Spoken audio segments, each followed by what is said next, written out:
कहानी शुरू होती है एक छोटे से गांव में, जहां लोगों के बीच एक अजीब माहौल बन चुका था। रात के समय गांव की गलियों में विचित्र आवाजें गूंज रही थीं, जो लोगों को डरा रही थीं। गांव के एक पुराने मकान में रहने वाला एक बूढ़ा आदमी था, जिसका नाम रामू हुआ करता था। उसके चेहरे पर लंबी दाढ़ी थी और उसकी आंखों में हमेशा एक अजीब सा भयानक चमक बनी रहती थी। लोग कहते थे कि रामू का घर रात को बहुत ही भूतिया होता था। एक दिन गांव के एक युवक नामक आशीष ने दोस्तों के साथ मिलकर तय किया कि वह रात को रामू के घर की तलाश में जाएंगे।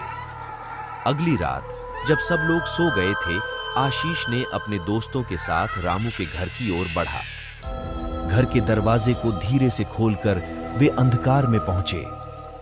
रामू के घर के अंदर से आवाजें आने लगीं, जैसे कि हंसी, रोना और अजीब सी बोलचाल।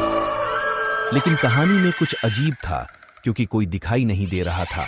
अचानक वे एक पुराने कमरे की ओर बढ़ते हैं, जो अंधेरे में छुपा हुआ था। उस कमरे के बाहर से ही वे एक अजीब सी चीख सुनते हैं, जो उनकी हड्डियों में घुस रही थी। धीरे धीरे वे कमरे की दरवाजे को खोलते हैं और देखते हैं कि वहां एक पुराना कुर्सी पर एक रौंगतेदार व्यक्ति बैठा हुआ है। उस व्यक्ति का चेहरा धुंधला हुआ था और उसकी आंखों में अंधकार छाया हुआ था। वह आशीष और उसके दोस्तों की ओर मुस्कुराकर बोला, तुम्हें क्या लगता है?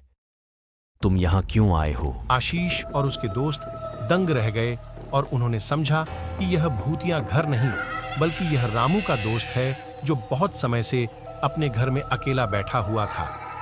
वह बताता है कि वह रातों में गांव के लोगों के सपनों को चुराकर उन्हें एक अजीब सी खौफनाक अनुभव देता है। आशीष और उसके दोस्तों की धड़कनें थम जाती हैं और वे समझते हैं कि